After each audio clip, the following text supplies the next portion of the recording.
June 22nd, 1941. The village of Grodno, western Belarus. Obergefreiter Klaus Schmidt of the 4th Panzer Division watched through dusty field glasses as Soviet troops retreated eastward through the morning haze. Operation Barbarossa was less than 12 hours old, and already the Wehrmacht had smashed through Soviet border defences like a hammer through glass. The German soldier couldn't help but laugh at the sight of Red Army troops stumbling back in disorder, many armed with bolt-action rifles that looked like relics from the previous century. "My grandfather fought Russians with better weapons than these," he muttered to his squad leader, lowering the binoculars. "They sent peasants with antiques to fight the greatest army in the world."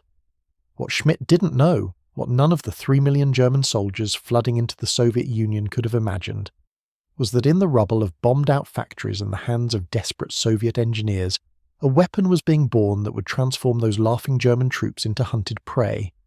A crude-looking submachine gun made mostly from stamped steel and wood that could be produced in automobile factories and repair shops, a weapon so effective that German soldiers would abandon their precision-engineered MP-40s to pick it up from the bodies of dead Russians. Within 18 months, that rattling Soviet machine pistol would become the sound of German nightmares, its distinctive burp echoing through the frozen streets of Stalingrad and the smoking ruins of Berlin. The PPSh-41, Pistole Pulemiot Shpagina model 1941, emerged not from careful peacetime development, but from desperate necessity and hard-learned lessons written in Finnish blood. In November 1939, the Soviet Union invaded Finland in what became known as the Winter War, expecting a swift victory over their smaller neighbour. What they got instead was a brutal education in modern infantry warfare. Finnish troops, outnumbered nearly 3-1, used the forests and frozen terrain to devastating effect.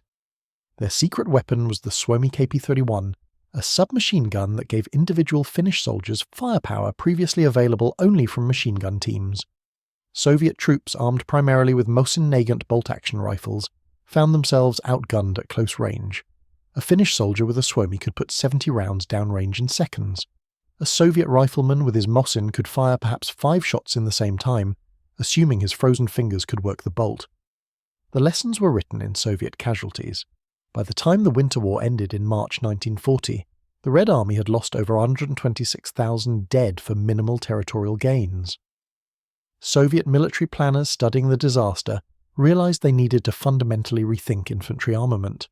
They had submachine guns, the PPD-34 and PPD-40, but these were complex weapons requiring skilled labor and precision machining. They were also expensive, costing roughly the same as 3 Mosin-Nagant rifles.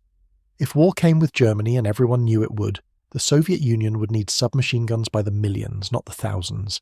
Enter Georgy Semyonovich Shpagin. Born in 1897 to a peasant family, Shpagin had worked as an apprentice blacksmith before serving as an armourer in the Imperial Russian Army during the First World War. After the revolution, he landed at the Kovrov Ordnance Factory, the same facility that produced the PPD submachine guns. He understood weapons from the ground up, from the perspective of a man who had actually repaired them under field conditions. In August 1940, the Soviet Weapons Bureau issued specifications for a new submachine gun. It had to be as effective as the PPD-40, but simpler to produce, cheaper to manufacture, and capable of being built in factories that had never made weapons before. Shpagin approached the problem not as an academic exercise, but as a manufacturing challenge. How do you arm millions of men quickly using the least skilled labour possible? His answer was revolutionary in its simplicity. Use stamped sheet metal wherever possible, minimise the number of machined parts, make everything easy to assemble and nearly impossible to break. The prototype he submitted in September 1940 looked crude compared to the precisely machined German and British submachine guns. The barrel shroud was a simple steel tube with a crude compensator welded to the end. The receiver was stamped metal held together with rivets and spot welds. The wooden stock looked like something carved in a village workshop. To engineers trained in traditional weapons manufacturing, it appeared almost primitive. But when the Soviet Weapons Testing Commission put it through trials in October 1940, something remarkable became clear.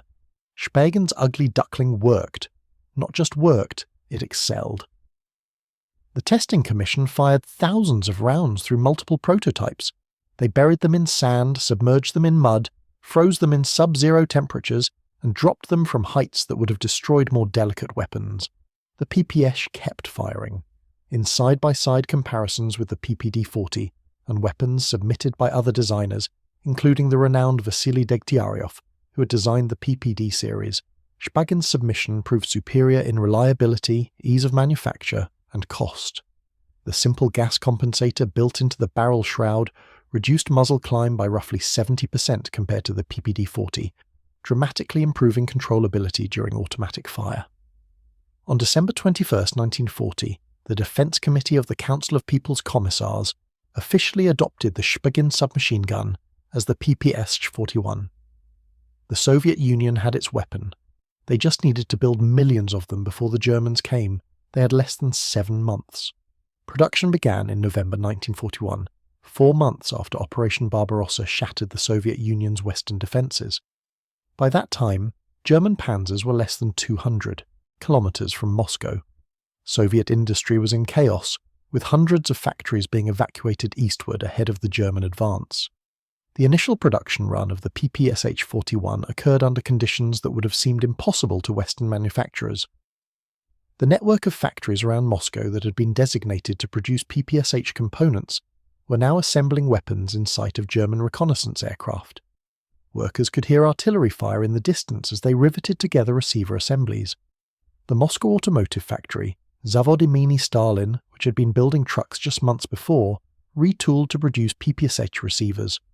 The factory symbol, a Cyrillic character resembling the number 3 that represented the letter Z, would be stamped on hundreds of thousands of weapons. Other factories with no weapons manufacturing experience joined the effort. The Kirov aviation plant, the Krasnuj stamping plant, factories that had made automobile parts and household goods, all began producing components. The genius of Shpagin's design became apparent in these desperate months. The PPSh-41 required only 5.6 machining hours to complete, compared to 13.7 hours for the PPD-40. 87 total parts, 24 of them fabricated from pressed carbon steel, only 5 requiring forging. Even the barrel production was simplified through brilliant improvisation. Rather than manufacturing new barrels from scratch, workers cut Mosin Nagant rifle barrels in half.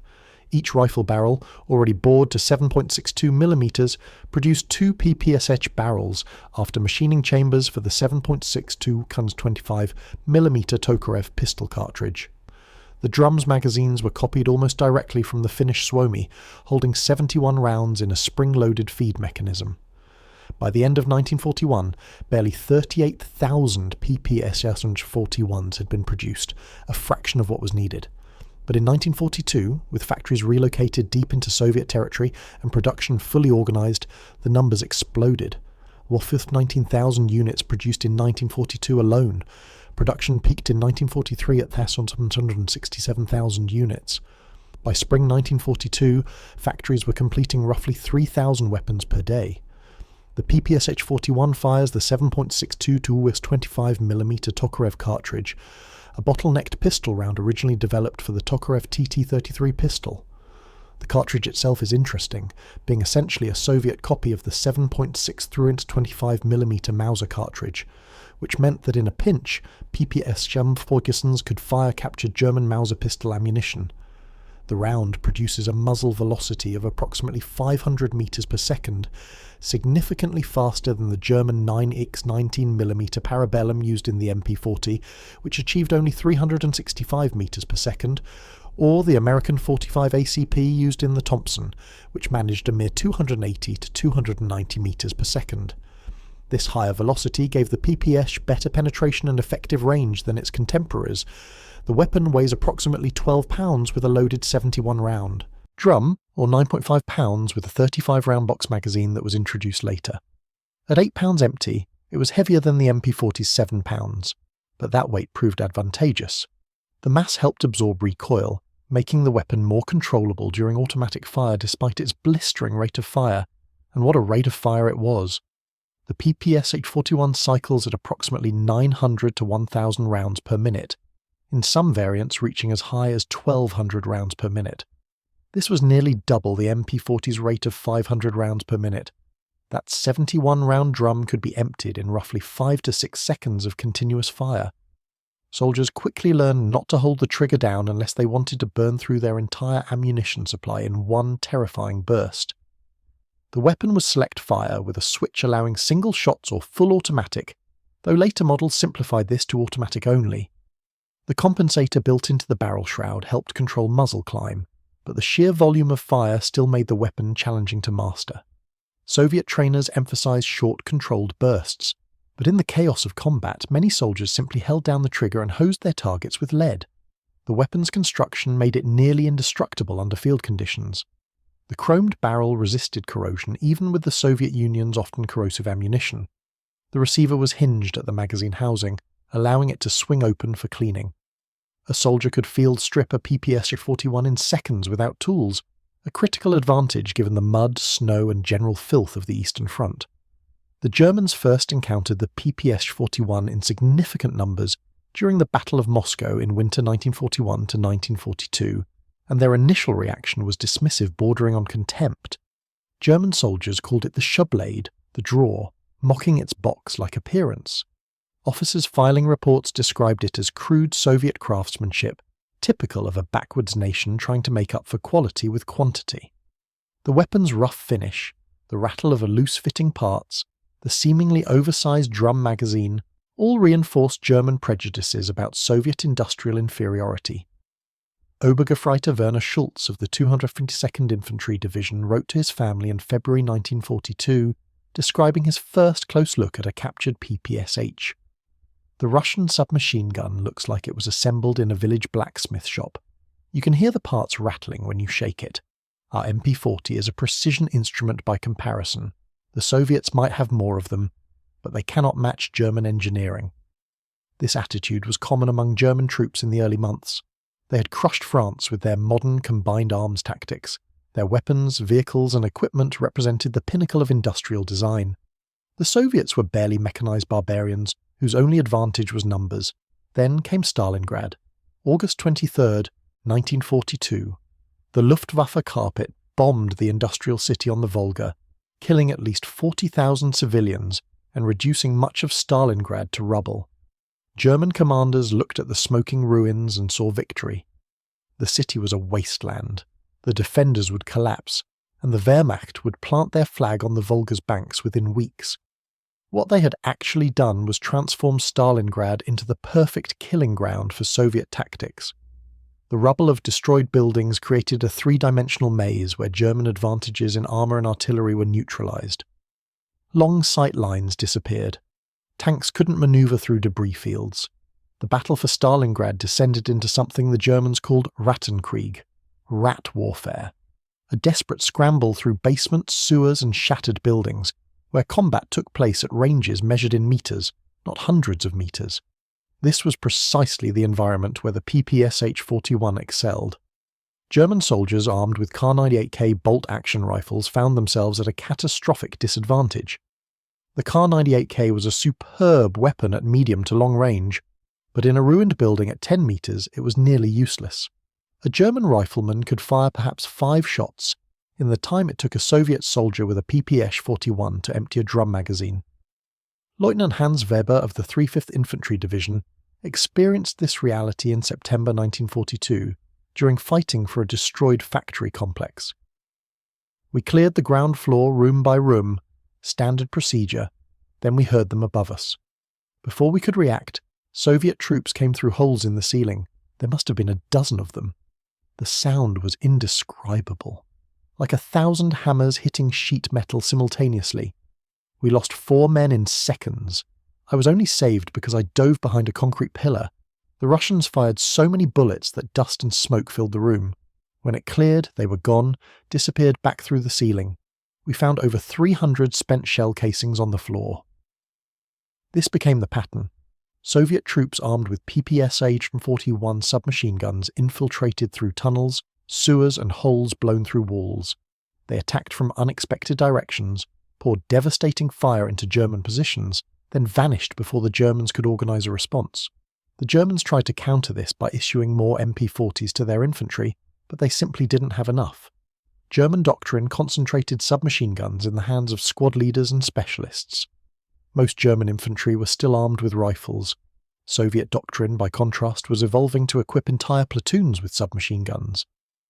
As of July 1941, each Soviet infantry regiment included a submachine gun company, 100 men armed exclusively with PPShs organised into 3 platoons. By mid-1942, roughly 6% of men in a Soviet infantry battalion carried submachine guns. By early 1944, that figure increased to 25%, higher than any other military in the world. The psychological impact on German troops was profound. The PPSh-41's high rate of fire created a distinctive sound, especially with the crude compensator that actually increased muzzle flash and report. German soldiers learned to recognize that sound, a rapid staccato ripping noise unlike anything else on the battlefield. Some described it as like tearing fabric, others as a buzzsaw cutting through wood. American and British troops who encountered PPSh-41s in Korea and Vietnam called them burp guns because of the sound they made when fired. For German troops in Stalingrad and later battles, that sound meant death was very close and coming very fast. Feldwebel Gustav Keller, a veteran of fighting in France and North Africa, wrote in his diary in November 1942 about the impact of Soviet submachine guns. The Russians have learned to use their automatic weapons with devastating effect. They infiltrate close to our positions, then attack with overwhelming fire. Yesterday we heard their submachine guns open up on the platoon to our left. The firing lasted perhaps 15 seconds. When we reached them, 9 men were dead, 3 wounded. The Russians had disappeared. We face an enemy who fights like wolves, attacking from darkness and vanishing before we can respond. The weapon's reliability under brutal conditions further enhanced its reputation. The Eastern Front subjected weapons to extremes that would have disabled more delicate firearms. Temperatures in winter plunged to -40 degrees Celsius. Mud in spring and fall was legendary, thick enough to bog down vehicles. Dust in summer coated everything. The PPSh-41 functioned through all of it. The chromed barrel and simple construction meant the weapon could be buried in mud, frozen solid, or filled with dust, and still fire when needed. There are documented cases of PPSh-41s being recovered from swamps months after being abandoned and still functioning. German soldiers witnessing this began to develop a grudging respect for the Soviet weapon. The MP-40, for all its precision engineering, was maintenance-intensive. The telescoping bolt could freeze in cold weather. The fine tolerances that made it so accurate also made it vulnerable to dirt and debris. A dirty MP-40 would jam, a dirty PPSh-41 would keep firing, possibly with more rattling than usual, but it would fire. By late 1942, German troops on the Eastern Front began actively seeking captured PPSh-41s. Official Wehrmacht policy soon adapted to this reality. Captured PPSh-41s in their original 7.62 25mm caliber were designated MP-717R, the R standing for Russisch, Russian. The Wehrmacht even produced German-language instruction manuals for the weapon and distributed them to frontline units. German quartermasters discovered that captured 7.63 25mm Mauser pistol ammunition could be used in the PPSh-41, though the slightly different dimensions meant reduced performance and increased wear. But the Germans went further. They established a program to convert captured PPSh-41s to fire the standard German 9rex 19mm Parabellum cartridge. This required replacing the barrel and installing a magazine adapter to accept MP-40 magazines. Converted weapons were designated MP-41R. The conversion reduced the cyclic rate from around 900 rounds per minute to roughly 750, still higher than the MP-40's 500 rounds per minute. Ironically, the conversion actually eliminated what many German soldiers valued most about the captured weapon: the 71-round drum magazine. The 9mm conversion required using MP-40 magazines holding only 32 rounds. But from a logistics standpoint, the conversion made sense. German units could supply converted PPSh-41s with standard 9mm ammunition, already being produced for pistols and MP-40s. Perhaps the greatest tribute to the PPSh-41's effectiveness came from the MP-40 CS2 variant introduced in 1943. This was a modified MP-40 featuring a dual side-by-side magazine holder, allowing a total of 64 rounds, designed specifically to compete with the PPSh-41's magazine capacity advantage. The modification proved unsuccessful due to weight and reliability issues, and very few were produced. The fact that German engineers attempted it at all demonstrated how completely Soviet firepower superiority had shifted German tactical thinking. The PPSh-41's design also made it ideal for partisan warfare. Throughout occupied Soviet territory, partisan groups conducted a relentless guerrilla campaign against German supply lines and garrison troops. The PPSh-41 became their weapon of choice. Thousands were airdropped behind German lines or smuggled through German positions to arm partisan bands. The weapon's simplicity meant partisan gunsmiths could manufacture crude copies using scavenged materials. Some partisan-produced PPSh-41s were actually made from milled steel rather than stamped components, a reversal of the weapon's original design philosophy, but still effective. The weapon's 71-round capacity was perfect for hit-and-run attacks. A partisan with a PPSh-41 could ambush a German convoy, pour devastating fire into trucks and personnel, then disappear into the forest before the Germans could organize a response. The high rate of fire compensated for the partisans' often limited combat training. You didn't need to be an expert marksman to be effective with a PPSh-41 at close range. Point it in the general direction of the enemy, pull the trigger, and the sheer volume of fire would hit something. As Soviet forces began pushing west in 1943 and 1944, the PPSh-41 became ubiquitous in Red Army units. Entire platoons and sometimes entire companies were equipped exclusively with submachine guns. This concentration of automatic weapons firepower was unprecedented. When a Soviet submachine gun company attacked a German position, the volume of fire was overwhelming. Witnesses described it as a wall of lead, hundreds of rounds per second converging on a target area. German defensive positions built to withstand rifle and machine gun fire simply couldn't cope with 50 to 100 men all firing submachine guns simultaneously. The Soviets developed specialized tactics around submachine gun units. In urban combat, submachine gun platoons would be used to exploit weak points in enemy defenses or to attack the edges of German positions where they could maximize close-range firepower advantages. On defense, submachine gun platoons formed second-echelon reserves, ready to counterattack German breakthroughs or to deal with infiltrators. At night, submachine gun units moved to frontline positions where the shorter engagement ranges and limited visibility played to their strengths. Soviet military doctrine also employed submachine gun units in combined arms operations with tanks. Specialized submachine gun battalions, 500 men strong and motorized for mobility, would accompany tank breakthroughs. As armor punched through German defensive lines, the submachine gun battalions would follow, mopping up bypass positions and preventing German counterattacks from hitting the tank's flanks.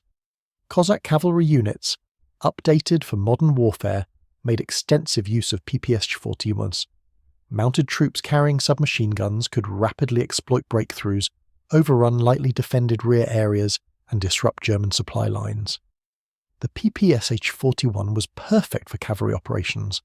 It was rugged enough to withstand being carried on horseback, powerful enough to be effective in quick hit-and-run attacks, and simple enough that cavalry troopers could maintain them with minimal training. In one of warfare's stranger innovations, the Soviet Air Force experimented with mounting 88 PPSh-41s in the bomb bay of a modified Tu-2 bomber, creating a flying platform nicknamed the Fire Hedgehog.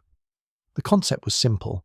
Fill a bomber with submachine guns all pointed downward, fly low over enemy troops, and trigger all 88 weapons simultaneously. The resulting storm of bullets would theoretically devastate ground targets. In practice, the system proved impractical and was never used in combat, but the fact that Soviet designers even attempted it demonstrated how central the PPSh-41 had become to Soviet tactical thinking. By 1944, the Soviet Union was producing improved variants of the weapon. The drum magazine, while offering impressive capacity, had reliability issues if loaded to full capacity. The spring mechanism had to be wound like a watch, and if the drum contained more than about 65 rounds, feeding problems occurred. In November 1943, improved drums made from 1mm thick steel instead of 0.3mm were introduced, but this made the already heavy drums even heavier, each weighing 1.84 kilograms empty. As an alternative, 35-round box magazines were developed. These were more reliable, easier to carry, and, significantly lighter at 0.68 kilograms each, but offered only half the capacity. Soviet troops had mixed opinions about the trade-off. In defensive positions where they had time to reload, the drums were preferred. On the attack or during mobile operations, the box magazines were more practical. A new, even simpler submachine gun, the PPSh-43 designed by Alexei Sudayev, entered production in 1943. Made entirely of stamped metal with a folding stock, the PPSh-43 required less than 3 hours to produce and had a more moderate rate of fire, around 600 rounds per minute. However, the PPSh-41 was by then being manufactured on such a massive scale that the PPSh-43 never replaced it. Both weapons served alongside each other through the war's end. The Battle of Berlin in April and May 1945 represented the ultimate test of Soviet urban combat tactics and the weapons that enabled them. Over 2.5 million Soviet troops surrounded the German capital, equipped with an arsenal that included hundreds of thousands of PPSh-41 submachine guns. German defenders, a desperate mixture of Wehrmacht remnants, SS units, Hitler Youth, and elderly Volkssturm militia, prepared for the final battle. Soviet assault teams entering Berlin carried PPSh-41s, along with satchel charges, grenades, and even picks and dynamite for blowing through building walls. The tactics perfected in Stalingrad 3 years earlier were now being employed on a vastly larger scale. Soviet troops would approach buildings under cover of artillery fire, then storm inside with submachine guns blazing. The volume of fire from multiple PPSh-41s in a confined space was psychologically devastating. German defenders, even those fighting with suicidal courage, found themselves overwhelmed by the sheer firepower. Soviet doctrine called for teams of infantry supported by tanks to advance through the city systematically. The PPSh-41 proved ideal for this style of warfare. It was effective at clearing rooms and buildings, powerful enough for street fighting, and rugged enough to withstand the brutal conditions. By the time Berlin surrendered on May 2, 1945, the PPSh-41 had achieved a reputation that transcended its actual capabilities. To German soldiers who survived the Eastern Front, the weapon became synonymous with Soviet tactical superiority at close range. In post-war memoirs and interviews, German veterans consistently reference Soviet submachine gun firepower as one of the most challenging aspects of fighting the Red Army. Oberst Ludwig Fischer, who commanded an infantry regiment through the entire Eastern Front campaign, said in a 1950s interview, "The Russian submachine gun changed everything. Early in the war, our rifles outranged their weapons, and our tactics reflected that advantage. By 1943, the Russians equipped entire companies with submachine guns. When they attacked, the noise alone was terrifying. The volume of fire was something we simply couldn't match.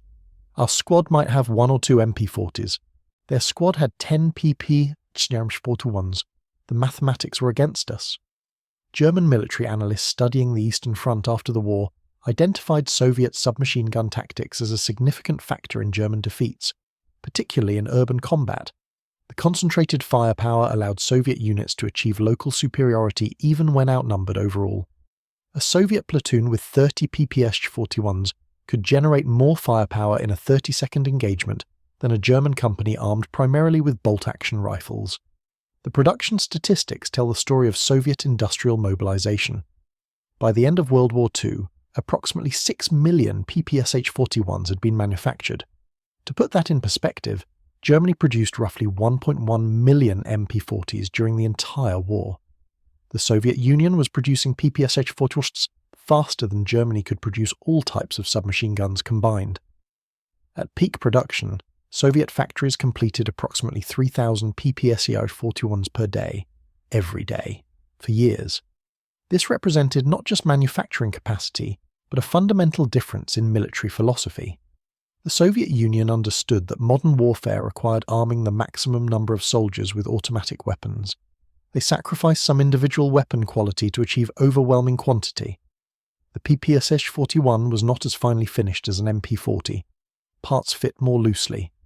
The weapon rattled. The finish was crude, but it worked, it was reliable, and there were millions of them. The ammunition production supporting this vast arsenal of submachine guns was equally impressive. Each PPSh-41 in combat required constant resupply. A 71-round drum emptied in 5 seconds of sustained fire. Soviet troops in heavy combat could easily burn through several hundred rounds in a single engagement. By mid-1944, with hundreds of thousands of PPSh-41s in service, Soviet ammunition factories were producing millions of 7.6 to 25mm rounds monthly. The Lake City Arsenal's Soviet equivalent, and there were multiple such facilities, stamped out millions of cartridges with tolerances measured in thousandths of an inch. The PPSh-41's influence extended far beyond World War II. After the war, the Soviet Union supplied PPSh-41s in vast quantities to communist allies and revolutionary movements worldwide. During the Korean War from 1950 to 1953, both the North Korean People's Army and Chinese People's Volunteer Army employed PPSh-41s extensively, along with locally produced copies. The North Koreans manufactured the Type 49. The Chinese produced the Type 50. These were essentially PPSh-41s with minor modifications. American and UN forces encountering these weapons in Korea quickly learned the same lessons German troops had learned a decade earlier. At close range, particularly at night or in broken terrain, troops armed with PPSh-41s had a significant firepower advantage. Infantry Captain Hal Moore, who later became a general and achieved fame during the Vietnam War, stated about his Korean war experience, "On full automatic it sprayed a lot of bullets, and most of the killing in Korea was done at very close ranges, and it was done quickly, a matter of who responded faster. In situations like that it outclassed and outgunned what we had. A close-in patrol fight was over very quickly and usually we lost because of it. American troops armed with M1 Garand rifles, superb weapons at medium to long range, found themselves at a disadvantage in the close-range firefights common in Korean combat. The PPSh-41 could put 30 rounds downrange before a rifleman could fire 5 careful shots. The Vietnamese later produced their own variant called the K50M, which was essentially a PPSh-41 with a shortened barrel, pistol grip and folding stock. These weapons saw extensive use during the Vietnam War against American and South Vietnamese forces. The PPSh-41's design influenced multiple other weapons. The design philosophy of using stamped steel and simple construction to achieve low-cost mass production became standard for many Cold War-era weapons.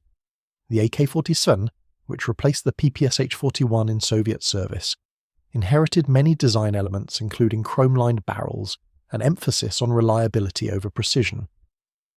Georgy Shpagin's approach to weapons design, prioritizing manufacturing efficiency and field durability over aesthetic appeal, represented a paradigm shift in military thinking. The PPSh-41 was not beautiful. German and American weapons of the era featured careful machining, smooth finishes, and attention to detail that reflected traditional craftsmanship. The PPSh-41 looked and felt crude by comparison, but it worked under conditions that would have disabled more delicate weapons. It could be produced in factories with limited tooling. It required minimal maintenance. It was nearly impossible to break. These advantages outweighed any aesthetic shortcomings. The weapon's 71-round capacity was particularly significant. Most submachine guns of the era used magazines holding 20 to 35 rounds. The MP40 had 32 rounds. The British Sten had 32 rounds. The American Thompson with its drum magazine held 50 rounds, but the drums were notoriously unreliable, and most Thompsons used 30-round stick magazines. The PPSh-41's 71-round capacity meant a soldier could sustain fire significantly longer without reloading. In defensive positions, this was crucial. In urban combat, where reloading during a firefight could be fatal, it was life-saving. The high capacity also had psychological effects. German troops hearing a PPSh-41 fire 70 rounds without pause understood they were facing an opponent who could maintain sustained fire far longer than their own weapons allowed. The sound of that sustained fire, the burp gun's characteristic ripping noise continuing for 5 or 6 seconds without interruption, was intimidating. Some German units developed what medical officers termed an anxiety response to the sound of Soviet submachine guns. Veterans who had faced artillery barrages without flinching would show physical stress symptoms when PPSh-41s opened fire nearby. The weapon had become more than just a firearm. It was a psychological weapon that announced Soviet presence and Soviet firepower superiority. The PPSh-41's effectiveness in different environments was remarkable. In the frozen hell of the Eastern Front winter, Where temperatures plunged to extremes that froze lubricants and made metal brittle, the PPSh-41 continued functioning. German weapons required special winterization procedures. The PPSh-41 just worked. In the sweltering summers, where dust coated everything and metal parts expanded in the heat, the PPSh-41 kept firing. In the muddy springs when the Rasputitsa, the season of mud, turned unpaved roads into impassable bogs and coated soldiers and equipment in thick clay, the PPSh-41 could be pulled from the mud, shaken off, and fired. This reliability meant Soviet soldiers trusted their weapons in a way that created confidence in combat. A soldier who knows his weapon will fire regardless of conditions, fights differently than a soldier worried about whether his weapon will function. The design's hinged receiver was particularly clever. By allowing the receiver to swing open at the magazine housing, Shpagin created a weapon that could be field-stripped and cleaned in seconds without tools. A Soviet soldier could completely disassemble his PPSh-41, clean it, and reassemble it in less time than it took to properly clean an MP40. This ease of maintenance meant the weapons stayed in better condition despite the harsh environment and limited cleaning supplies available at the front. The chrome-lined barrel was another subtle but crucial feature. Chrome lining protected against corrosion, particularly important given that Soviet ammunition was often corrosive. A PPSh-41 could fire thousands of rounds of corrosive ammunition, be inadequately cleaned for days or weeks, and still function properly. German and American weapons without chrome lining required more careful cleaning to prevent barrel erosion from corrosive primers. The 7.62 Sex 25mm Tokarev cartridge itself was an interesting choice. The bottlenecked pistol cartridge was based on the 7.63 Sex 25mm Mauser round, which meant excellent ballistics for a pistol caliber round. The high velocity provided better penetration than the 9mm Parabellum used by Germans or the 45 ACP used by Americans.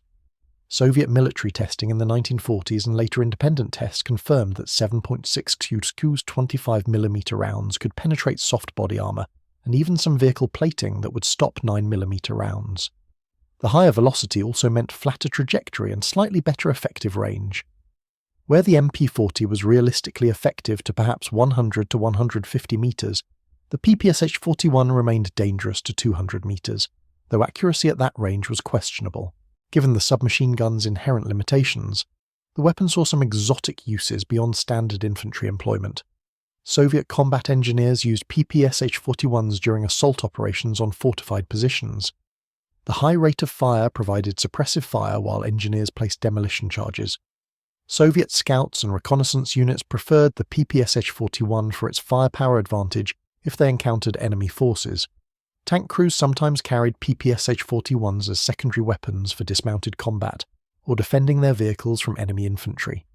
Soviet female soldiers, who served in various combat roles including snipers, machine gunners, and infantry, used PP-Dig-41s. The weapon's weight and recoil were manageable even for soldiers of smaller stature, and the high-capacity magazine meant less frequent reloading. Soviet propaganda made extensive use of images of determined Soviet soldiers, male and female, armed with PPSh-41s, the weapon becoming a visual symbol of Soviet resistance and eventual victory. Post-war, the PPSh-41 appeared in countless monuments to Soviet victory across Eastern Europe and the Soviet Union. Statues of Soviet soldiers almost inevitably depicted them carrying PPSh-41s with the distinctive drum magazine. The weapon became as iconic as the T-34 tank or the Il-2 aircraft as symbols of Soviet military power. The economics of PPSh-41 production were as revolutionary as the weapon itself. Traditional weapons manufacturing relied on skilled machinists operating precision equipment. The PPSh-41 could be produced by semi-skilled labor using simple stamping presses and spot welding equipment. This meant that factories which had never manufactured weapons could be converted to PPSh-41 production relatively quickly. The Moscow Automotive Factory, which had built trucks before the war, was producing PPSh-41s within months of conversion. Stamping plants that had made kitchen utensils retooled to stamp receiver components. This flexibility was crucial for Soviet wartime production. As factories were evacuated eastward ahead of German advances, they could be reassembled and begin producing PPSh-41s far faster than if the weapons required complex machining operations. The cost per unit was remarkably low. Exact figures vary, but estimates suggest a PPSh-41 cost roughly one-third as much to produce as a PPD-40, and significantly less than an MP-40 or Thompson. The Soviets could, and did, produce 3 PPSh-41s for the cost of one traditional submachine gun. This economic advantage meant the Soviet Union could arm vastly more soldiers with automatic weapons than Germany could, despite Germany's vaunted industrial capacity. The story of the PPSh-41 is ultimately a story about understanding the relationship between industrial capacity and military effectiveness. German weapons development focused on engineering excellence, creating the best possible individual weapons. The MP-40 was superbly designed, well-balanced, accurate and reliable under normal conditions, but it was expensive and slow to manufacture. The PPSh-41 represented a different philosophy. Create a weapon that is good enough, then produce it in such overwhelming quantities that the cumulative effect achieves superiority. Soviet planners understood that 10 soldiers with adequate submachine guns would defeat 1 soldier with an excellent submachine gun. The PPSh-41 was adequate. More than adequate, really. It was reliable, effective, and deadly at the ranges where most combat occurred. And there were millions of them. The Germans could not match Soviet production. By 1943, Soviet factories were producing more submachine guns in a month than Germany produced in a year. This numerical superiority, combined with Soviet tactical evolution in employing submachine gun units, created a situation where German troops faced opponents with firepower advantages at close range that German doctrine had no answer for. The PPSh-41's reputation among German soldiers evolved from initial mockery to genuine fear. Early in the war, German troops viewed Soviet weapons as primitive, confirmation of their belief in German technological and industrial superiority. The crude appearance of the PPSh-41 reinforced these prejudices, but as they experienced Soviet submachine gun tactics in Stalingrad, in the forests of Byelorussia, in the streets of Warsaw and Budapest, and finally Berlin, German perceptions changed completely. The weapon that looked like it was assembled in a blacksmith shop proved more durable, more reliable, and more effective at close range than German precision engineering. The fact that the Soviets equipped entire platoons and companies with them meant German units were consistently outgunned in close combat. German soldiers began actively seeking captured PPSh-41s, despite the logistics complications of maintaining weapons in a non-standard caliber. Wehrmacht units established workshops to convert captured weapons to fire German 9mm ammunition. These actions spoke louder than any official assessment. German soldiers on the front lines understood what headquarters sometimes failed to grasp. The crude Soviet submachine gun worked better than German alternatives. By war's end, the PPSh-41 had compiled a combat record unmatched by any other submachine gun. It had been manufactured in greater numbers than any other automatic weapon of its type. It had been employed on every front where Soviet forces fought. It had been captured and used by German forces in such numbers that the Wehrmacht issued official designation numbers and instruction manuals for it. It had influenced American perceptions of submachine gun effectiveness, leading to greater emphasis on automatic weapons in US infantry units. It had established design principles that would influence weapons development for decades, and it had become a symbol, recognized worldwide, of Soviet military power and industrial might. The weapon that German troops initially laughed at as crude, Soviet craftsmanship became the most feared sound on the Eastern Front. That distinctive burp, the ripping noise of a PPSh-41 firing at 900 rounds per minute, meant Soviet troops were close and death was likely. German soldiers who survived the Eastern Front carried memories of that sound for the rest of their lives. In museums today, restored PPSh-41s sit in display cases alongside MP-40s, Thompsons and Steens. To modern viewers, the Soviet weapon looks cruder than its contemporaries. The stamped metal receiver shows seam lines. The wooden stock is roughly finished. The overall appearance is utilitarian rather than aesthetic. But beneath that crude exterior was a weapon that redefined how industrial powers should approach military equipment. The PPSh-41 proved that good enough produced in overwhelming quantity defeats perfect produced in limited numbers. It demonstrated that reliability and ease of manufacture could be more valuable than precision and finish. It showed that industrial capacity, properly organized, could be as decisive as tactical brilliance. Georgy Shpagin died in 1952, having seen his weapon become one of the most produced firearms in history. His design outlived him by decades, seeing combat in Korea, Vietnam, and numerous smaller conflicts through the Cold War. Even today, PPSh-41s occasionally surface in conflict zones, 75-year-old weapons still capable of functioning despite decades of neglect. The laughter of German troops in June 1941, watching Soviet soldiers retreat with what appeared to be crude Soviet weapons, had long since died by May 1945. The PPSh-41 and the tactics built around it had helped transform the Wehrmacht from a seemingly unstoppable force into a shattered remnant desperately defending the ruins of Berlin. The burp gun had spoken, and its voice had been thunder. The legacy of the PPSh-41 extended well beyond the battlefields of World War II, creating ripples that would influence weapons design and military doctrine for generations.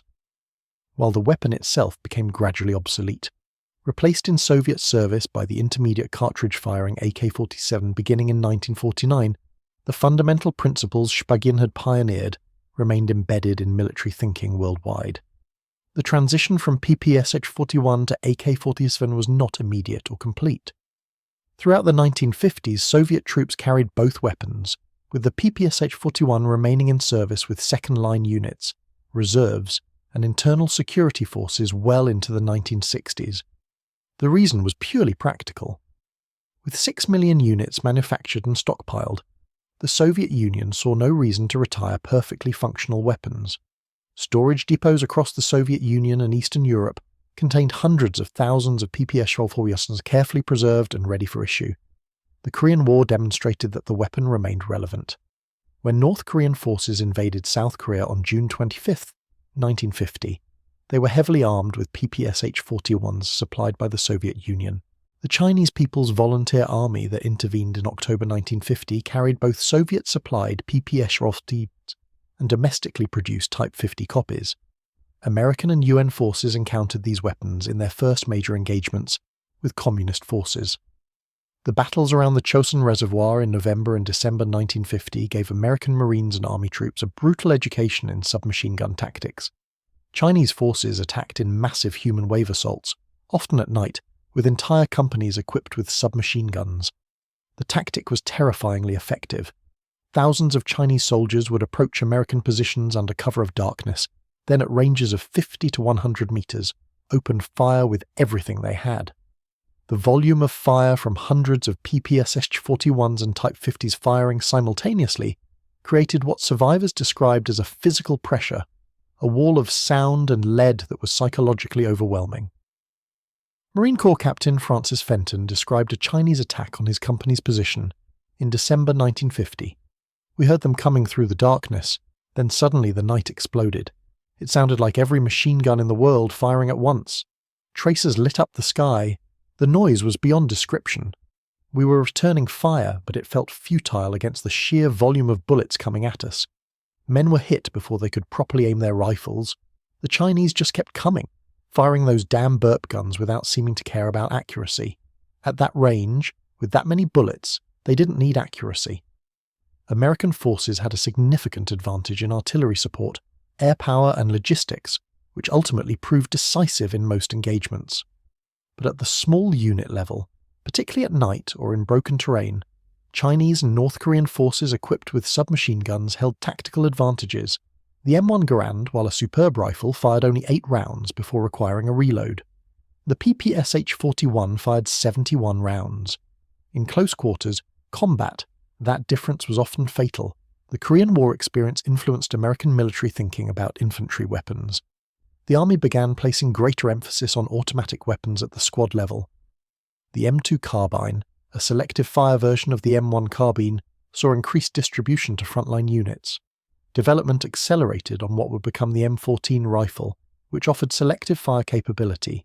The Marine Corps began issuing more Browning automatic rifles to rifle squads, increasing the ratio of automatic weapons to riflemen.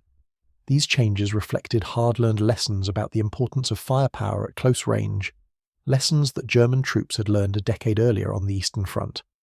The Chinese Type 50, the domestically produced copy of the PPSh-41, became standard issue for Chinese infantry through the 1950s and early 1960s. Chinese factories produced approximately 1 million Type 50s between 1950 and 1956.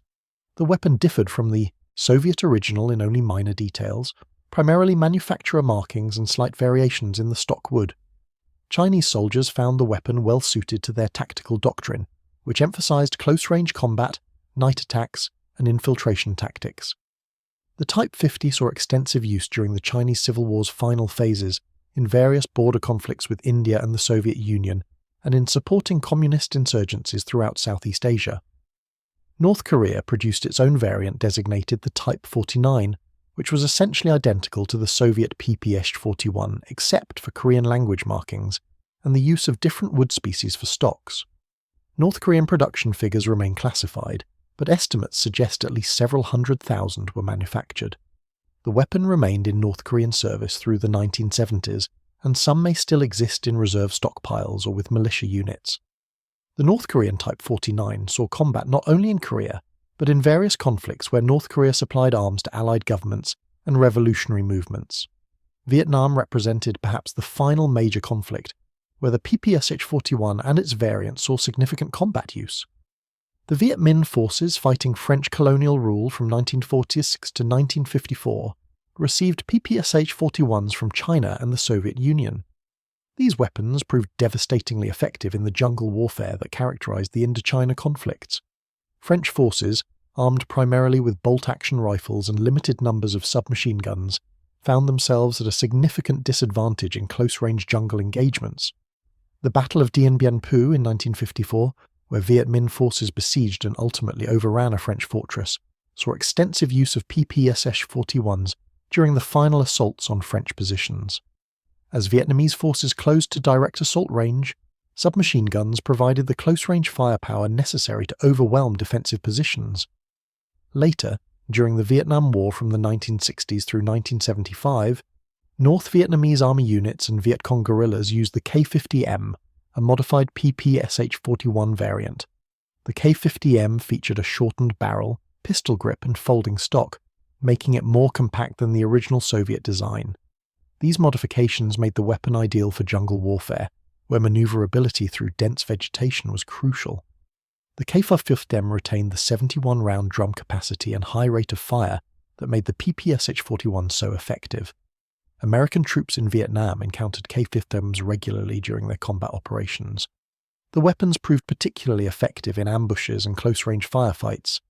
Viet Cong and North Vietnamese tactics often involved allowing American patrols to move into kill zones, then opening fire at ranges of 20 to 50 meters with every weapon available. The K-50M's high capacity and rate of fire made it ideal for such tactics. American soldiers could return fire with their M16 rifles, which offered selective fire capability and a 30-round magazine, but the psychological impact of facing multiple K-50Ms firing simultaneously was significant. The distinctive sound, which American troops called the burp gun sound, became associated with enemy contact. Soldiers learned to recognize it instantly and to react accordingly. The K-50M also saw use by Viet Cong sappers, specialized troops who infiltrated American and South Vietnamese bases to conduct attacks on aircraft, fuel dumps and command facilities. The weapon's compact size when fitted with the folding stock made it easier to carry during infiltration, while the firepower was devastating once the attack commenced. African and Middle Eastern conflicts through the Cold War era saw PPSh-41s and their variants appear regularly. The Soviet Union and China supplied PPSh-41s and Type 50s to various Allied governments and revolutionary movements as part of their Cold War strategy. The weapons appeared in conflicts in Angola, Mozambique, Algeria, Egypt, and numerous other locations. The simplicity and reliability that had made the PPSh-41 effective on the Eastern Front served equally well in African and Middle Eastern environments. The weapon functioned in desert sand, tropical humidity, and everywhere in between. Maintenance requirements were minimal, crucial for forces that lacked sophisticated logistics systems. Training requirements were also minimal, important for rapidly expanding armies and guerrilla forces with limited time for soldier training. The 71-round capacity remained advantageous, particularly for forces that might have limited ammunition supply and needed to make every engagement count. The appearance of PPSh-41s in so many conflicts over such an extended period demonstrated a fundamental truth about weapons design. Sophistication and technological advancement do not always equate to battlefield effectiveness. The PPSh-41 was not a technologically advanced weapon, even by World War II standards. It used a simple blowback action, the most basic operating principle for automatic weapons. Its sights were crude, essentially just a post and notch. The trigger mechanism was straightforward. The materials were basic steel and wood, yet this simple weapon remained combat effective for over 30 years across multiple conflicts and environments. The AK-47 that replaced it in Soviet service inherited many of its design principles. Mikhail Kalashnikov, designer of the AK-47, certainly understood the lessons of the PPSh-41. Like Shpagin before him, Kalashnikov prioritized reliability, ease of manufacture, and maintainability over refinement. The AK-47's chrome-lined barrel came directly from PPSh-41 design principles. The emphasis on loose tolerances to ensure function under adverse conditions echoed Shpagin's approach. The use of stamped metal components to simplify production was a direct continuation of PPSh-41 manufacturing philosophy. The global proliferation of PPSh-41s and their variants created an interesting secondary market. By the 1970s and 1980s, as the weapons became obsolete in frontline military service, tens of thousands entered the international arms market. Some were sold as military surplus to civilians in countries with permissive firearms laws. Others were transferred to police and paramilitary forces in developing nations. Many simply disappeared into private hands, destined for display collections or illegal possession. In the United States, PPSh-41s became available as military surplus imports beginning in the 1950s. Federal firearms law required that these weapons be rendered semi-automatic only, eliminating the full automatic capability. American firearms enthusiasts purchased thousands of demilitarized PPSh-41s, valuing them as historical artifacts and functional firearms. The weapons developed a following among collectors interested in World War II military equipment. Shooting a PPSh-41, even in semi-automatic configuration, provided a tangible connection to history. The weight, the feel of the drum magazine locking into place, the sight picture through the crude but effective sights, all these elements connected the shooter to the weapon's history. Some American gunsmiths specialized in converting imported PPSh-41s from their original 7.62 SES 25mm caliber to 9mm parabellum, exactly as the Germans had done during World War II. The conversion made the weapons more practical for American shooters, as 9mm ammunition was readily available, while 7.62 SES 25mm Tokarev cartridges were harder to find and more expensive. These converted weapons lost some of their historical authenticity but gained practical utility. The process required replacing the barrel, modifying or replacing the magazine system, and sometimes adjusting the bolt weight to ensure reliable function with the lower pressure 9mm cartridge. Skilled gunsmiths could perform the conversion in a few days, creating a weapon that combined Soviet engineering with American ammunition logistics. The sound of a PPSh-41 firing became iconic in popular culture. Numerous World War II films, documentaries, and later video games featured the weapon's distinctive audio signature. Sound designers working on war films would carefully record PPSh-41s firing to capture that authentic burp gun sound that veterans remembered so vividly. The high rate of fire created a distinctive acoustic signature, different from the slower cycling MP40 or the deeper sound of the Thompson submachine gun. When audiences heard that rapid-fire staccato in a film, they immediately recognized it as Soviet forces engaging in combat. The weapon became as much an audio symbol of the Eastern Front as the T-34 tank or the Katyusha rocket launcher. Film armories maintained functioning PPSh-41s specifically for use in motion pictures. These weapons, carefully maintained and loaded with blank ammunition, appeared in countless productions depicting World War II, Korea, and Vietnam. Actors, playing Soviet soldiers, Chinese troops, or Vietnamese forces invariably carried PPSh-41s or their variants, the weapons having become visual shorthand for communist military forces during the Cold War era.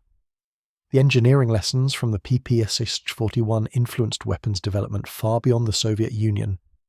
Western military analysts studying the weapon after World War II recognized that Spargin had solved a critical problem: how to mass-produce effective automatic weapons with minimal industrial infrastructure. This understanding became particularly relevant as former colonies gained independence and sought to establish domestic arms industries. Nations that could not afford sophisticated manufacturing facilities could still produce effective infantry weapons using PPSh-41 style manufacturing techniques. The emphasis on stamped metal construction, the minimization of machined components, the use of rivets and spot welds instead of complex assembly procedures, all these approaches became standard in simplified weapons design.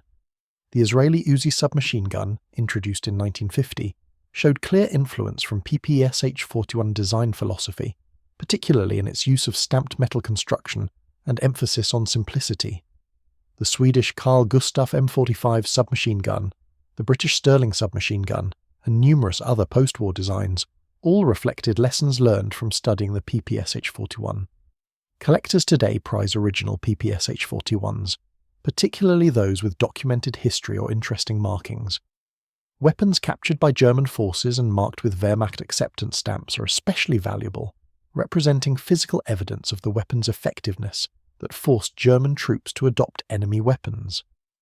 PPSh-41s manufactured in specific factories or during particular time periods command premium prices. The variation in manufacturer markings, dates, and minor design changes throughout the weapon's production run provides collectors with numerous variations to pursue. A complete collection might include early 1941 production weapons, mid-war variants with different magazine systems, late-war versions with manufacturing simplifications, and post-war variants produced in various communist nations.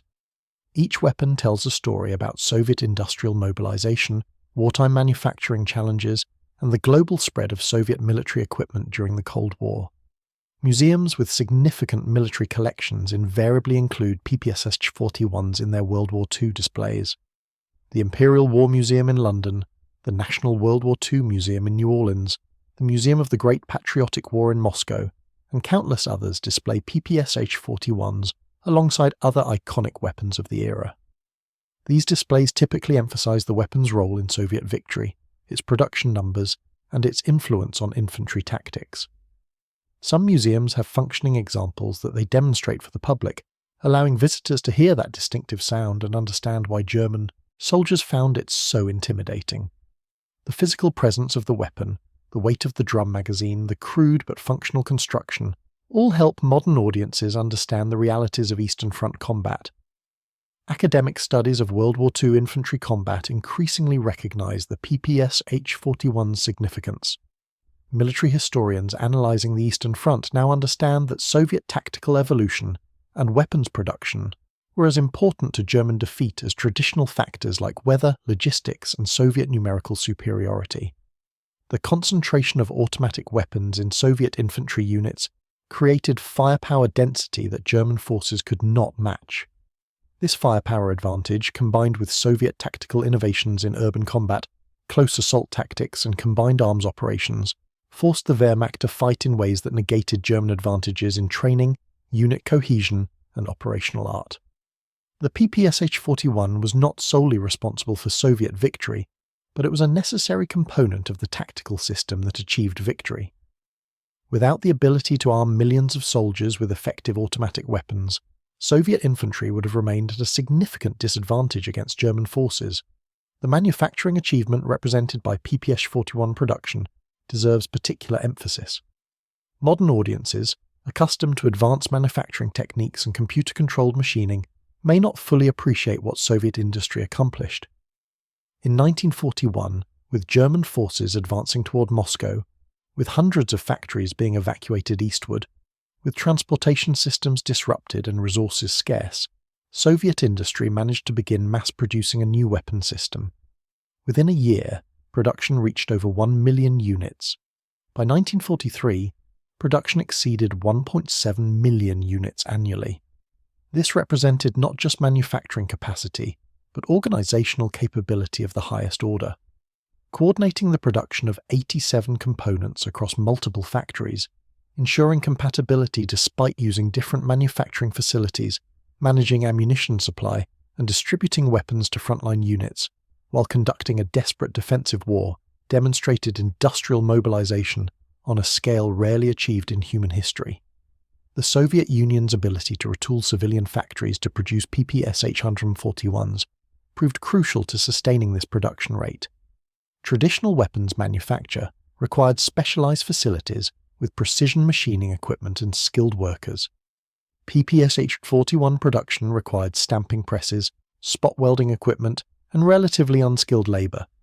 This meant factories that had produced automobiles, household appliances, or agricultural equipment could be converted to weapons production. The Moscow automotive factory, which had built trucks, became one of the largest PPSh-41 producers. Kitchen appliance factories stamped receiver components. Agricultural equipment plants made barrel shrouds. This distributed production network proved resilient against German bombing. Even when individual factories were destroyed, production continued at other facilities. The modular nature of PPSh-41 components meant that factories could specialize in producing specific parts, which were then shipped to assembly facilities. This supply chain, crude by modern standards, proved remarkably effective at maintaining production through the chaos of wartime. Quality control challenges were significant. With multiple factories producing components, ensuring compatibility and reliability required careful attention to tolerances. Soviet quality inspectors developed simplified testing procedures that allowed rapid evaluation of completed weapons. Each PPSh-41 was test-fired before acceptance, with inspectors checking for reliable feeding, consistent ejection, and acceptable accuracy.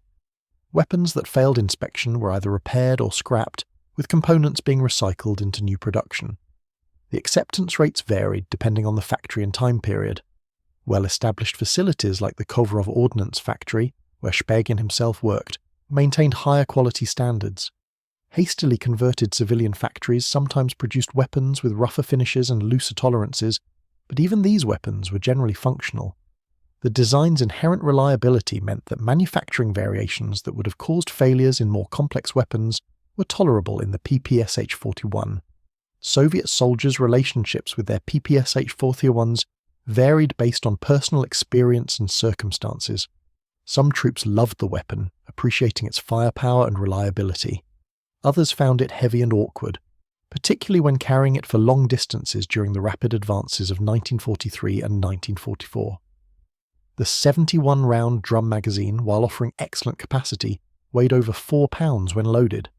A soldier carrying the PPSh-41 with a loaded drum plus several spare drums was burdened with considerable weight.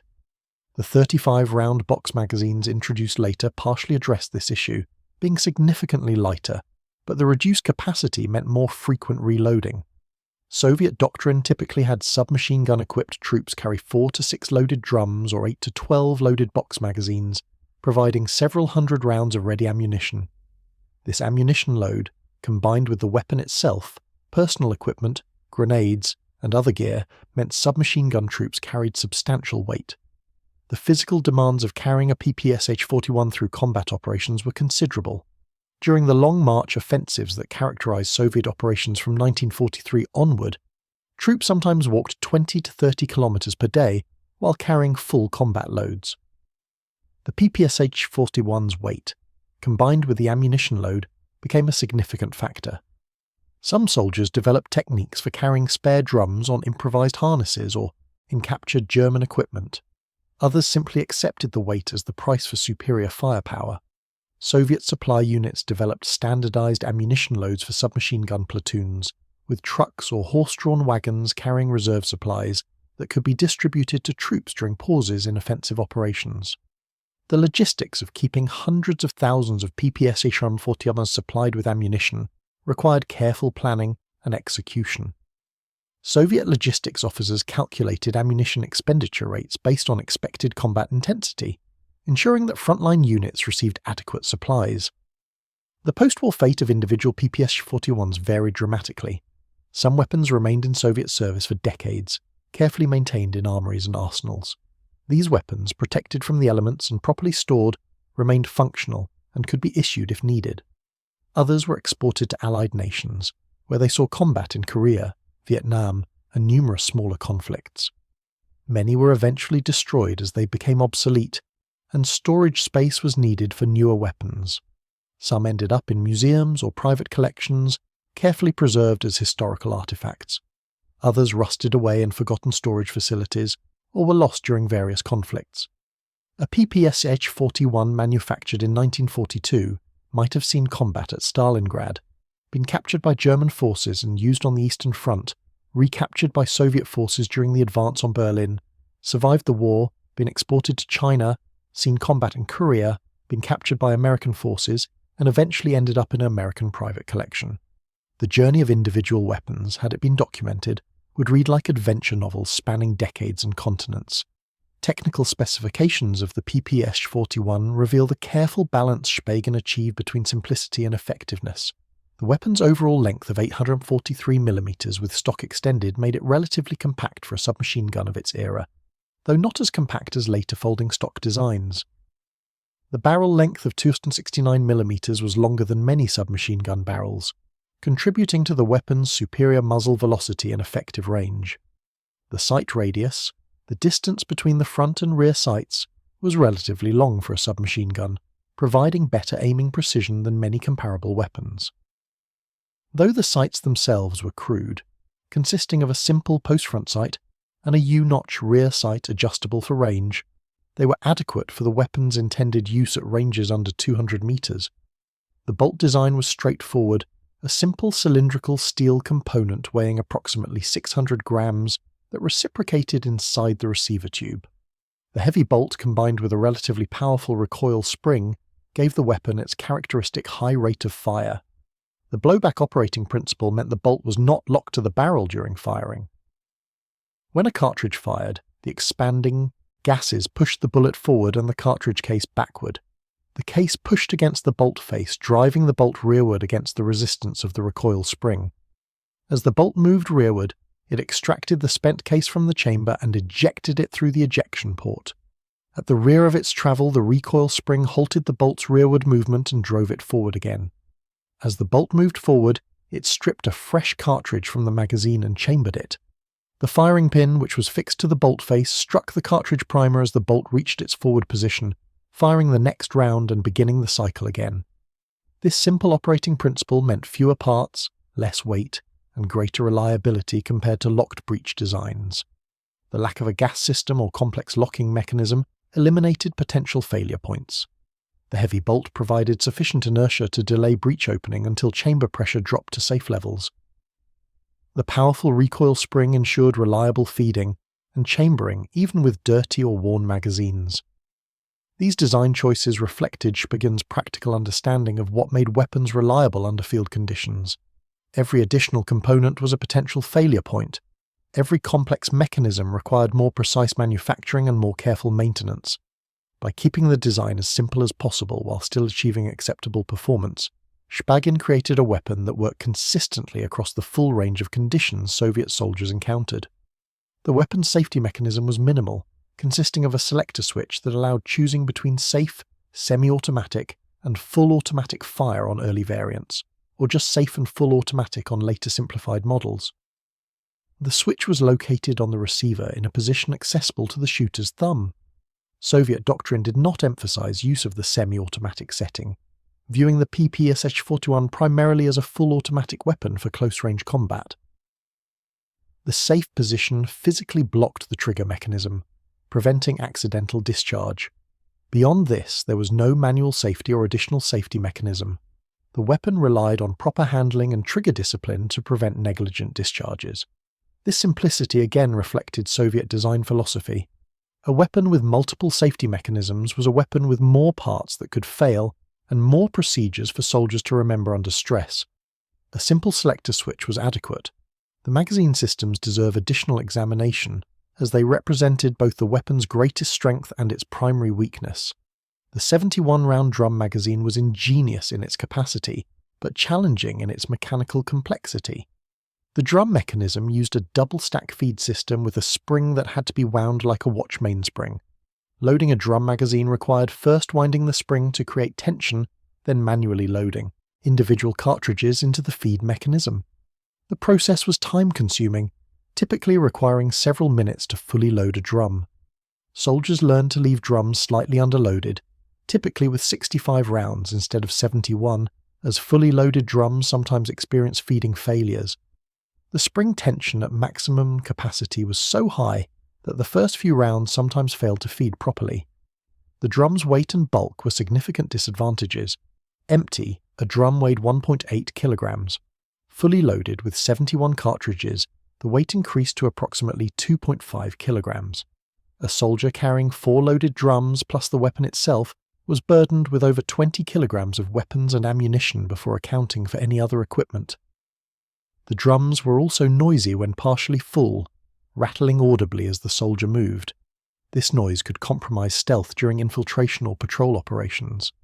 The drums were fragile, with the thin stamped metal construction being vulnerable to damage from impacts or rough handling. A dented drum often would not feed properly, requiring the soldier to transfer ammunition to an undamaged drum or switch to box magazines. The 35-round box magazines introduced later addressed many of these issues. They were significantly lighter at 0.68 kilograms loaded, easier to load requiring only pushing cartridges down against spring pressure rather than winding a mechanism, and more robust, being less vulnerable to damage. The reduced capacity of 35 rounds versus 71 was the primary disadvantage. In defensive positions or sustained firefights, the ability to fire 71 rounds without reloading was significant. In mobile operations or situations requiring frequent changes of position, the lighter weight and greater convenience of box magazines were more valuable. Soviet units often carried a mixture of both types, allowing soldiers to choose based on the tactical situation. Defensive positions might use primarily drum magazines. Assault units might prefer box magazines for reduced weight during the advance. The ammunition logistics supporting hundreds of thousands of PPSh-41s in combat were staggering in scale. Each weapon in active combat could easily expend several hundred rounds per day during intensive operations. A Soviet submachine gun company of 100 men, each carrying a PPSh-41, might expend 20,000 rounds in a single day of heavy combat. Multiplied across dozens of such units in a Soviet army, ammunition consumption reached millions of rounds per week. Soviet ammunition factories worked continuously to meet this demand, producing 7.662 25mm Tokarev cartridges by the millions. The cartridge, being relatively compact and using moderate amounts of propellant and metal, was economical to produce compared to larger rifle cartridges. The bottlenecked case design, while slightly more complex to manufacture than a straight-walled pistol, case provided better ballistic performance and more reliable feeding in automatic weapons. Soviet ammunition quality varied considerably depending on the factory and time period. Pre-war ammunition manufactured at established facilities like the Tula arsenal was of high quality with consistent performance. Wartime production, particularly from hastily established facilities in evacuated factories, sometimes suffered quality issues. Primers might have inconsistent sensitivity, causing occasional failures to fire. Powder charges might vary slightly, causing velocity variations. Cases might have manufacturing defects that caused extraction problems. Soviet military inspectors attempted to maintain quality standards, but the desperate need for ammunition sometimes meant accepting marginal quality that would have been rejected under peacetime conditions. Soldiers learned to expect occasional malfunctions and clear them quickly. The PPSh-41's simple operating mechanism meant most malfunctions could be cleared simply by pulling back the bolt and releasing it, chambering a fresh round. The training provided to Soviet soldiers transitioning to PPSh-41s from rifles evolved throughout the war. Early in the war, with German forces advancing and the Red Army in crisis, training was minimal. Soldiers might receive only a few hours of instruction on how to load, fire, and perform basic maintenance on the weapon before being sent to the front. The simple operation and minimal controls meant even rudimentary training was sufficient to achieve basic competence. As the war progressed and Soviet training systems stabilized, submachine gun training became more comprehensive. Soldiers learned proper firing stances, how to control the weapon during automatic fire, magazine changing procedures, malfunction clearance, and field maintenance. The training emphasized short controlled bursts rather than emptying the entire magazine in one continuous burst. Instructors taught soldiers to fire 3 to 5 round bursts, pausing to observe where rounds were impacting and adjust aim as necessary. The psychological aspects of using the PPSh-41 were significant. The high rate of fire and large magazine capacity gave soldiers confidence in close combat situations. Knowing they could put 70 rounds downrange rapidly created an aggressive mindset that Soviet tactical doctrine encouraged. Soviet commanders wanted soldiers who would close with the enemy and overwhelm them with firepower, and the PPSh-41 was the perfect weapon for encouraging this mentality. The weapon's distinctive sound also became psychologically significant for Soviet troops. Just as German soldiers learned to fear the burp gun sound, Soviet soldiers learned to take confidence from it. Hearing dozens or hundreds of PPSh-41s firing simultaneously announced friendly forces and overwhelming firepower. The collective sound of a Soviet submachine gun company engaging enemy positions was unmistakable and reassuring to Soviet troops. The maintenance procedures for PPSh-41s in combat were remarkably simple. The weapon could be field stripped into major components without tools in seconds. Pressing a latch released the receiver, which hinged open at the magazine housing. The bolt could then be removed from the receiver. The recoil spring and guide rod lifted out. These four components, receiver, bolt, spring, and guide rod, represented essentially the entire operating mechanism. Cleaning required wiping these components to remove carbon fouling and debris, applying light oil if available, and reassembling the weapon. The process took minutes. Soviet soldiers operating in the field often lacked proper gun cleaning equipment and solvents, making do with rags, kerosene, or whatever materials were available. The chrome-lined barrel resisted corrosion even with minimal cleaning, and the loose tolerances meant the weapon would continue functioning even when dirty. Soviet maintenance doctrine emphasized keeping weapons functioning adequately rather than maintaining pristine condition. A PPSh-41 caked in mud but still operational was preferable to a perfectly clean weapon that had failed mechanically. The evolution of Soviet tactical doctrine around submachine guns provides insight into how the Red Army adapted and learned from combat experience. In 1941, submachine guns were viewed primarily as weapons for specialists and scouts, troops who needed firepower advantages in specific situations. By 1942, Soviet commanders recognized that submachine guns provided crucial advantages in urban combat, forest fighting, and night operations. The Battle of Stalingrad crystallized this understanding, demonstrating that in appropriate terrain and situations, troops armed with submachine guns could achieve decisive tactical advantages. This recognition led to the formation of specialized submachine gun companies and battalions, units equipped entirely or primarily with automatic weapons. By 1943, Soviet doctrine called for integrating submachine guns throughout infantry formations, not just in specialist units. Rifle platoons included submachine gun squads. Assault engineer battalions carried PPSh-41s along with demolition equipment. Tank descent troops, infantry riding on tanks into combat, were armed with submachine guns. This integration created combined arms teams where different weapon types complemented each other. Soviet tactical manuals from 1943 and 1944 detailed specific employment methods for submachine gun units. In urban combat, submachine gun squads led building clearing operations, using firepower to suppress defenders, while grenades and satchel charges dealt with strong points. In forest combat, submachine gun platoons infiltrated through concealed approaches, using the short engagement ranges typical of forest fighting to maximum advantage. In night operations, submachine gun units closed to contact range before opening fire, using the darkness to approach enemy positions and then overwhelming defenders with sudden violent fire. On defense, submachine gun platoons formed rapid reaction reserves, ready to counterattack enemy penetrations. The concentration of firepower available from a platoon of 30 soldiers, each carrying PPSh-41s, was sufficient to stop most German infiltration attempts or small-scale attacks. These tactics represented a sophisticated evolution from the Red Army's crude initial employment of submachine guns. The German response to Soviet submachine gun tactics was constrained by production limitations. German industry simply could not manufacture enough MP40s to equip infantry on the scale the Soviets achieved with PPSh-41s. Germany produced approximately 1.1 million MP40s during the entire war, while the Soviet Union produced 6 million PPSh-41s.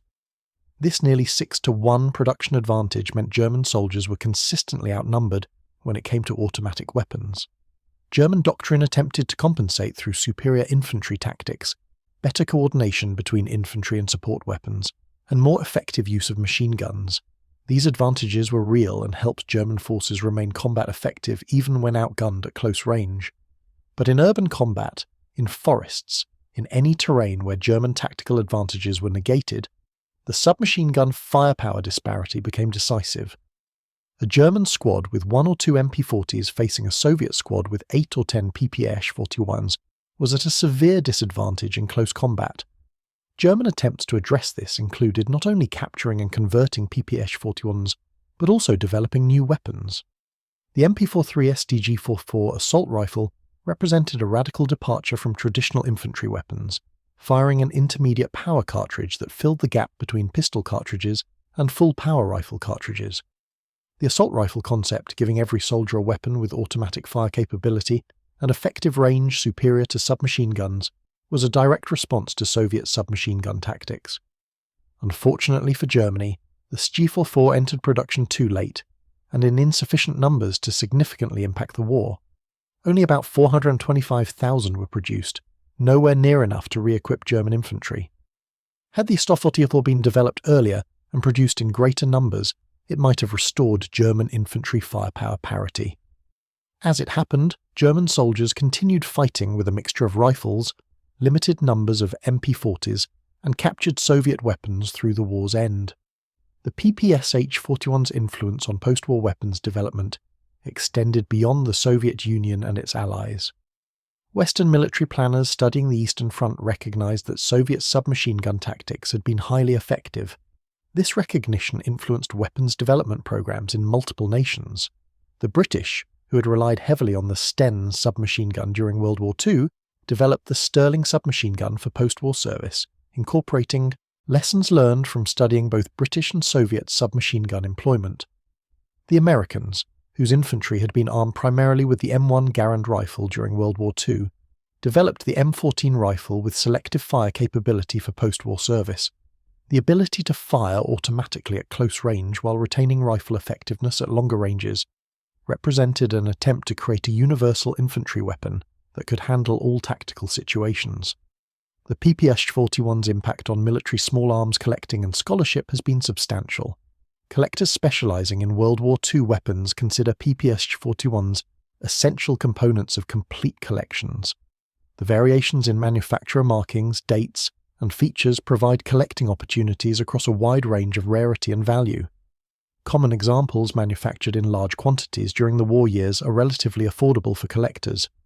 Rare variants such as early 1941 production weapons, or examples with unusual manufacturer markings, command premium prices. PPSh-41s with documented provenance, particularly those captured by German forces or those with known combat history, are highly sought after. The collecting community has developed extensive knowledge about the weapon's variations, manufacturing details, and history. Reference works document different factory marks, date codes, and serial number ranges. Collectors can often determine exactly when and where a particular weapon was manufactured based on markings and features. The academic study of Soviet military industry and wartime production has increasingly recognized the PPSh-41 as a case study in rapid military industrialization. Scholars examining how the Soviet Union mobilized for total war use PPSh-41 production as an example of successful adaptation under extreme pressure. The weapon's design allowed Soviet industry to convert civilian factories to military production quickly. The distributed production network created resilience against enemy action. The emphasis on quantity over individual weapon quality reflected Soviet strategic thinking about how to employ limited industrial resources most effectively. These lessons remain relevant for understanding military procurement and industrial mobilization in modern contexts. Contemporary military procurement often faces similar questions about whether to prioritize a smaller number of sophisticated high-performance systems or larger numbers of less capable but adequate systems. The PPSh-41 represents a historical example where the mass production approach proved successful. The human stories behind PPSh-41 combat use provide poignant illustrations of the weapon's impact. Soviet veterans interviewed decades after the war remembered their PPSh-41s with a mixture of practical assessment and emotional connection. For many Soviet soldiers, the PPSh-41 represented the weapon that kept them alive through some of the harshest fighting of the 20th century. Veterans recalled the comfort of its familiar weight, the confidence inspired by its rapid fire, and the strange sense of companionship that developed between a soldier and the tool he depended on daily. Many frontline troops carried the same PPSh-41 for months or even years, repairing worn parts, replacing damaged magazines, and learning its individual quirks.